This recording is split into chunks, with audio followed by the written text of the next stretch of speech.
Hey guys, welcome back to the channel. Dr. Don here. So I want to talk about gut health today, specifically how it applies and how it affects your body's ability to control blood sugar, how gut health is so important when it comes to somebody that is dealing with any kind of health condition, but definitely somebody that is dealing with diabetes.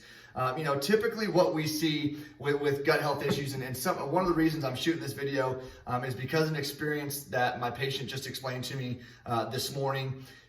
Just kind of rewind about 3 months with this particular person. She had one of her diverticulitis flare-ups. Okay, this is the third flare-up she's had, and typically what happens is she starts to get a lot of abdominal pain, almost bad to where she's bent over and just miserable. So she goes to the emergency room. They put her on broad-spectrum antibiotics intravenously. Then they send her home with antibiotics. And most of the time, her symptoms get under control, and she doesn't have a flare-up for a while. So one of the main reasons why she reached out to me was because this was the third flare-up that she's had. Again, it was the same approach. It was intravenous antibiotics. It was antibiotics that were sent home with her, but this time it didn't take care of the symptoms. She's still having that residual pain. She's having some irritable bowel symptoms with mainly constipation, but every once in a while she's having some diarrhea. So guys, let's talk about gut health and why it is so important.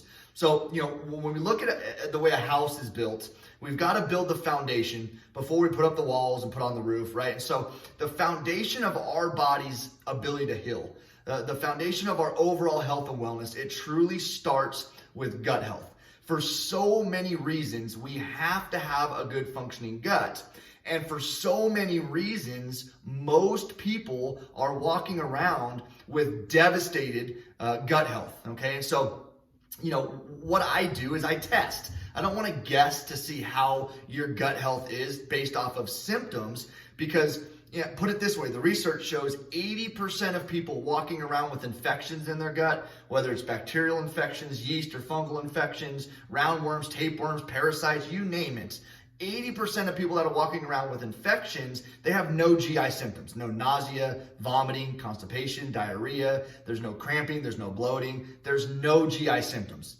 But if you have an infection in your gut, an infection your body cannot fight on its own, your immune system's going to stay at an elevated level of function, which means your inflammation is going to stay high. Now, again, regardless of what kind of doctor you are, the one thing we all agree on, we all know as a fact, is that inflammation drives all disease. And so again, if we don't get your inflammatory levels under control, you're going to constantly either be dependent on drugs to stay symptom-free, or you're going to be dependent on a bunch of herbs to stay symptom-free, okay? Now, again, my goal with patients is to not treat symptoms naturally with herbs and just cover up symptoms with herbs. It's the same approach as using drugs, just you're just using a natural product instead of medicines or chemical products, right? So, the problem with that approach is the herbs become less effective a lot quicker than the drugs become less effective. And so if you don't truly address the underlying reason why people are having symptoms, then again, you're going to be stuck on herbs just to feel good every day. And if you don't feel good, or if you don't have normal function without a bunch of herbs, you're still sick, okay? The herbs are just covering up those symptoms. And so with the overall health and wellness of the body, you've got to address gut health as a primary system, because of all the other systems that your GI health, your gastrointestinal system affects, okay? And so number one, digestion, okay? So carbohydrate breakdown brings in the mouth. Most proteins are broken down in the stomach. As soon as that food leaves your stomach, that's where your gallbladder is located. Those of you that don't have a gallbladder, you need to be supporting the breakdown of fat. The gallbladder is not just a storage site for bile, it's also a sensory organ. So it senses how much bile needs to be secreted into the small intestines based off of how much fat is in that bolus of food that leaves the stomach. Right next to your gallbladder is where your pancreas is located. The pancreas, it does secrete insulin to help you control blood sugars, but it also secretes digestive enzymes to further digest your foods so that you can break those foods down and really absorb those nutrients through your gut lining. What we see with so many people is they're dealing with a condition called leaky gut. And so with leaky gut, caused by many different things, That leaky gut creates an immune response. You develop more food allergies over time. And so again, in order to get a long-term fix with any kind of disease process, to get that body back to functioning normally, so you're not dependent on drugs, you're not dependent on herbs, we have to start with gut health. And so whether you're having symptoms or not, if you're diabetic, if you've got any kind of metabolic disease, if you've got any kind of inflammatory disease, any kind of arthritic symptoms, anything like that, you really need to address gut health.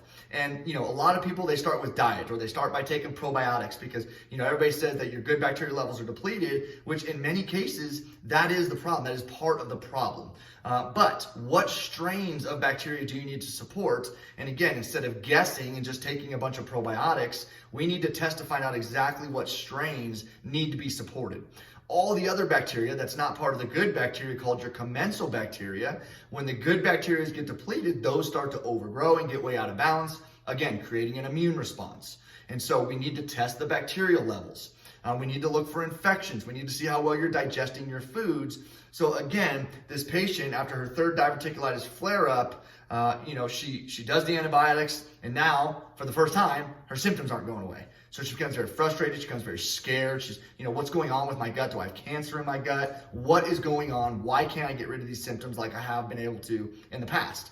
So I told her, listen, we have to test to find out. So we were going over test results. Again, this is what kind of spurred me to shoot this video. After doing intravenous antibiotics in the hospital and then going home with antibiotics, she still had 3 full-blown bacterial infections. Now, these are not commensal bacterial overgrowths. These are not bacteria that are normally found in the gut that have become out of balance. These are bacteria that are not supposed to be in the gut. Now, we understand that we all come into contact with microbes. Your tonsils, your adenoids are kind of like the bodyguard that don't allow the foreign invaders into the system. A lot of people don't have those organs. Those are part of the immune system. Those are lymph nodes. They're supposed to encapsulate the foreign invaders so that they don't move into the GI tract and start utilizing you as a host. And then, the second line of defense is that a stomach acid. You want really, really acidic stomach acid so that it kills off any kind of microbes that get into the gut. So again, it doesn't move into the small intestines. So over the years, she's developed 3 bacterial infections in her gut.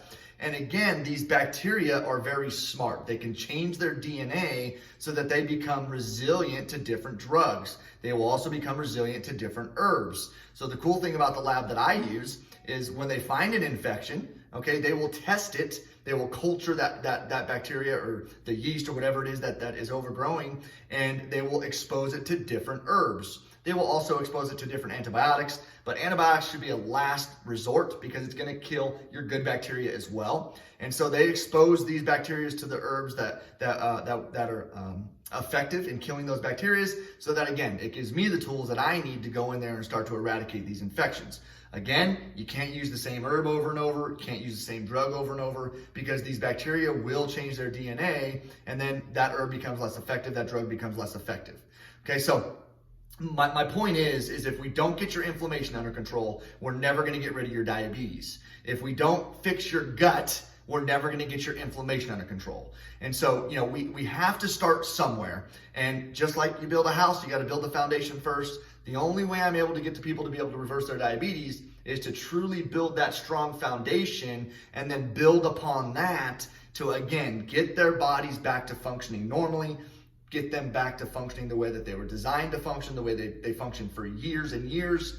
And when you get back to normal function, that's when we start to see the symptoms go away. And now you're able to maintain those results through normal diet, normal lifestyle, and so on. Okay, so guys, gut health, so important for so many reasons, whether you have GI symptoms or not. Now, obviously, it's kind of like a check engine light.